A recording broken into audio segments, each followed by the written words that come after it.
Bonjour à tous et bienvenue dans cette nouvelle vidéo où je vais vous expliquer comment faire l'installation de l'indicateur Capital Plus.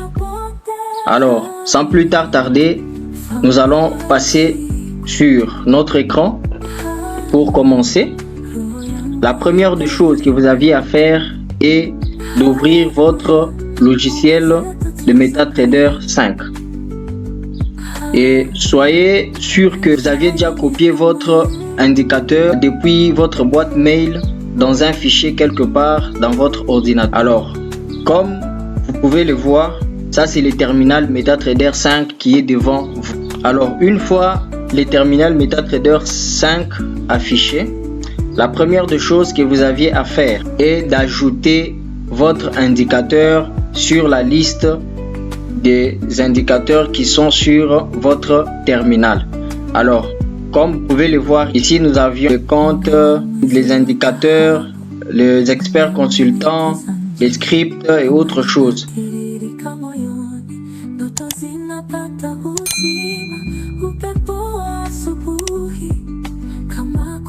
Alors, sur la liste des indicateurs, vous voyez que Capital Plus n'est pas encore ajouté à la liste des indicateurs. Alors, ce que vous devriez faire, c'est quoi? C'est importer l'indicateur Capital Plus depuis le fichier que vous l'aviez gardé pour l'ajouter sur la liste des indicateurs qui sont sur votre terminal MetaTrader 5. Alors, pour ce faire, nous allons chercher notre indicateur. Moi, je l'ai mis quelque part dans ces fichiers. Voilà, il est là. Chez vous aussi, il va apparaître de cette façon. C'est ça l'indicateur Capital Plus. Quand je vais vous l'envoyer, il sera comme ça. Alors, vous allez double-cliquer sur cet indicateur et il s'ajoute automatiquement sur la liste des indicateurs comme vous pouvez le voir. Alors, cet indicateur, comme je vous l'avais dit, il marche sur Step Index, il marche sur les volatilités, il marche aussi sur le Boom 1000 et le Crash 1000. C'est ma spécialité. Moi, je le fais fonctionner sur ces types de marchés. Alors, suivez le même conseil que moi pour devenir rentable. Alors, une fois que cela est fait, nous allons télécharger l'historique de 3 ans pour l'ajouter sur notre graphique du marché qui est ouvert. N'oubliez pas cela. Pour ce faire, nous allons partir sur Voir. Nous cliquons. Nous allons sur Symbole. Nous allons aller sur Barre. Nous allons chercher Step Index. Comme la fenêtre qui est ouverte, elle est de Step Index. Dès que nous sommes sur Step Index, nous double-cliquons Step Index. Si par exemple c'était une fenêtre Boom 1000, on devrait double-cliquer sur Boom 1000. Et voilà, Boom 1000 est dans la zone de texte. Alors comme nous avons besoin de configurer l'historique de Step Index, voilà pourquoi nous sélectionnons Step Index. Ici, vous pouvez laisser M1. Ici, vous allez reculer en arrière de 3 ans. Nous sommes en 2024. Donc, vous allez partir jusqu'en 2021 comme ça se présente. Alors, si chez vous, ce n'est pas 2021 ici, vous cliquez juste là et puis vous allez reculer jusqu'en 2021. Donc, vous téléchargez un fichier historique de 3 ans, puis vous l'ajoutez sur votre graphique. Cela va marcher avec l'indicateur. Une fois c'est fait, vous allez partir sur la deuxième zone des dates. Vous allez laisser tel que ça se présente. Donc, vous téléchargez un fichier historique de 3 ans jusqu'à aujourd'hui. D'accord? Alors, vous cliquez sur Requête. Alors, si ça se fait que vous cliquez sur Requête pour la première fois, aucun fichier ne se télécharge. Ce que vous allez faire est de recliquer pour la deuxième fois. Vous allez recliquer pour la deuxième fois parce qu'il y a certaines machines ou bien certaines connexions qui ne sont pas vraiment efficaces pour télécharger directement les fichiers historiques de 3 ans. Alors, maintenant, comme moi par exemple, je vais cliquer. Je crois que ma machine elle a assez de performance. Vous voyez, je viens de télécharger un fichier historique de 3 ans. Alors, sur Step Index, je pars, je clique sur OK. Et puis, dès que c'est fait, donc je viens d'ajouter le fichier historique de 3 ans sur l'indicateur Capital Plus. Là, je suis sur Step Index. Je vais faire de même sur Crash 1000. Par exemple, je viens là encore sur Voir, je clique, je pars sur Symbole, Je clique, je viens sur barre, je clique et je vais chercher Crash 1000. Je vais chercher Crash 1000. Je vais chercher Crash 1000. Il est là. Voilà. Je double-clique et je laisse toujours M1 ici. Ici, déjà, on a configuré la date. Et là, on laisse 2024 à l'heure actuelle. On clique sur Request toujours. Alors, voilà. Le fichier vient de se télécharger. Je viens. Je clique sur OK. Et il vient de s'ajouter encore sur notre indicateur. Maintenant, comme vous pouvez le constater, on a ajouté le fichier historique de Step Index. Alors, je préfère commencer par Step Index. Pour ajouter l'indicateur sur les graphiques, vous n'aviez qu'à venir sur l'indicateur, vous double-cliquez ou soit vous importez comme ça. Beaucoup le savent. Alors, moi, je vais préférer double-cliquer. Je double-clique, cette fenêtre s'ouvre et vous pouvez voir là, Capital Plus 1.00. Là, nous avons le point général. Dans les couleurs, ici, vous pouvez choisir la couleur du support, du résistance ou bien de la flèche de buy ou bien de la flèche de sell. Alors, moi, je préfère bien choisir la couleur bleue pour le support, la couleur rouge pour la résistance et pour la flèche de buy, je préfère que ça soit en bleu. La flèche de sell, je préfère que ça soit en rouge toujours. Alors ça, c'est la taille des lignes de support ou de résistance. Là, c'est le style. Alors, visualisation, vous allez vérifier si les deux cases ne sont pas cochées. Veuillez les cocher. Et après cela, vous cliquez sur OK. Dès que vous cliquez sur OK, l'indicateur s'est déjà ajouté sur les graphiques. Mais pour le voir, vous devriez venir sur votre time frame. Vous faites un pas en arrière ou un pas en avant. Et puis, vous rentrez sur les time frames qui étaient devant vous. Alors, maintenant là, vous pouvez voir, c'est ça l'indicateur Capital Plus. Je vais vous expliquer un tout petit peu comment cet indicateur fonctionne. Voilà, cet indicateur, il fait les calculs automatiques avec la formule de calcul sur les pivots et il vous donne des opportunités de buy ou de sell. Capital Plus vous donne des opportunités très efficaces. Alors, comme vous pouvez le constater, pour ceux qui connaissent déjà le support, les résistances, ils comprennent déjà de quoi je suis en train de parler ici. La ligne bleue, elle typifie les zones de support. La ligne rouge, elle typifie les zones de résistance. Alors, à chaque fois qu'une zone est cassée, l'indicateur fait des calculs pour le prochain mouvement et vous donne des signaux très propres.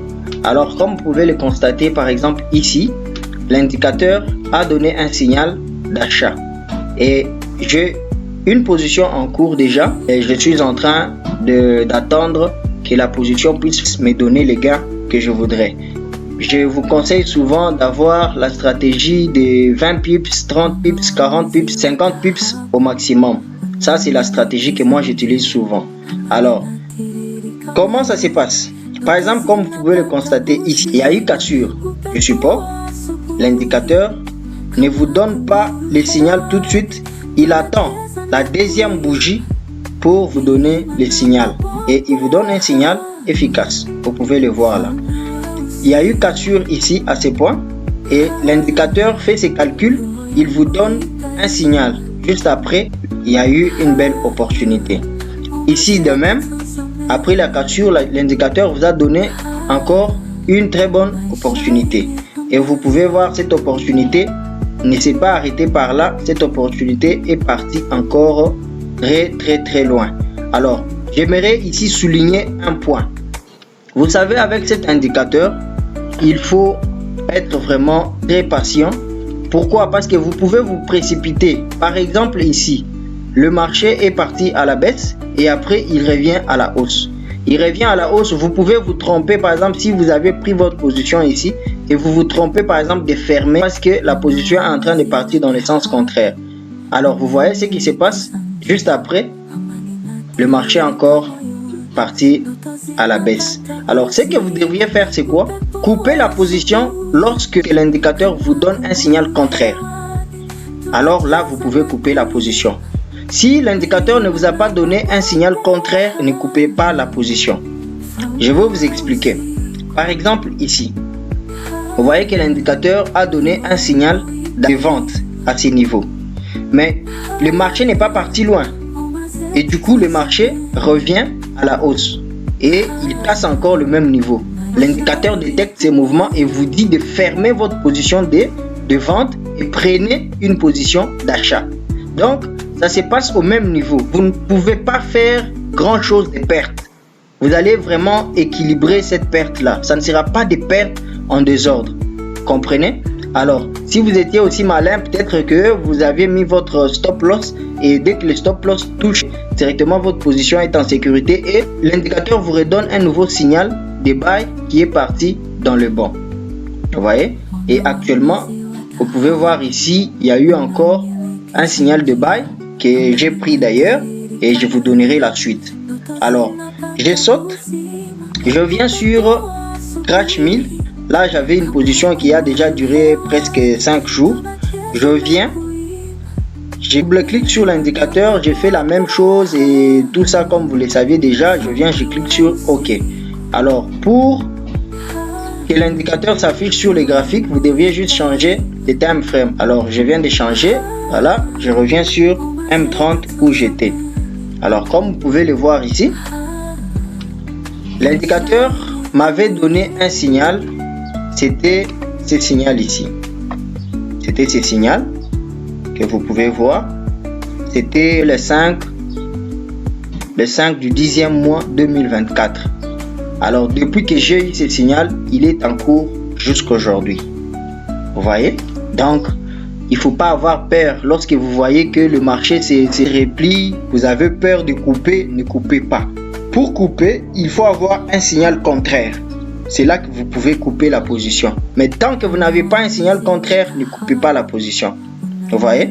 Alors, vous voyez que moi, j'avais laissé ma position ici, ouverte. Vous voyez? Jusqu'aujourd'hui.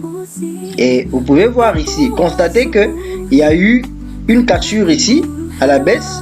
Et l'indicateur n'a pas donné un signal de vente ici tout de suite. Pour voir l'efficacité que l'indicateur a, il y a eu cassure du support. Mais l'indicateur n'a pas donné un signal de vente ici. Pourquoi? Parce que lorsqu'il y a eu cassure, le marché est retourné à l'intérieur.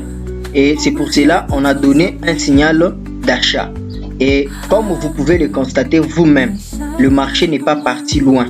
Et il s'est replié encore, il a cassé pour une nouvelle fois. Et cette fois-ci maintenant, l'indicateur vous donne un signal de vente pour vous dire que maintenant là, le marché, il va tomber. Et effectivement, vous pouvez constater vous-même, le marché est parti trop loin vers la baisse. Et ici, vous pouvez constater, le marché est parti à la hausse. Il y a eu un signal de buy. Vous voyez, ici, il y a encore eu un signal de buy. Vous voyez? Et là, maintenant, il y a eu un signal de vente. Et là-dedans, il y a un signal de buy, un faux signal de buy. Si je zoome bien pour vous expliquer un peu, Ici, l'indicateur nous a donné un signal de vente. Puis après, la bougie suivante, elle est partie avec le marché vers la hausse. Et l'indicateur nous donne un signal d'achat. Et lorsque vous prenez votre achat ici à ce niveau, vous voyez que le marché n'est pas parti plus loin. Il est encore revenu à la baisse. Qu'est-ce que l'indicateur fait? L'indicateur vous dit que cette position ne sera pas rentable. Vous devriez la couper. Pourquoi? Parce que il y a eu retournement. Et après ce retournement, vous pouvez voir ici, il y a eu cassure de la résistance et l'indicateur vous donne un signal pour la vente. Et vous pouvez le constater, le marché est parti plus loin vers la baisse. Alors, pour terminer, je voudrais vous dire que cet indicateur est tellement performant, est tellement intéressant, mais vous deviez juste apprendre à trader avec. Vous devez juste apprendre à trader avec cet indicateur et vous ne serez jamais déçu. Vous ne serez jamais déçu car cet indicateur vous donne des entrées très propres et des entrées très intéressantes. Voilà, je m'arrête par là et je crois que vous avez compris comment faire la configuration de votre indicateur. Et s'il y a des questions, n'hésitez pas de m'écrire, n'hésitez pas de me contacter via mon numéro, via Telegram ou via WhatsApp. Merci beaucoup. Et là, nous sommes en train d'attendre notre position ici. Je vous donnerai la suite dans les heures qui suivent. Là, nous sommes en bail et comme vous pouvez le voir vous-même, c'est déjà dans le banc. Merci beaucoup.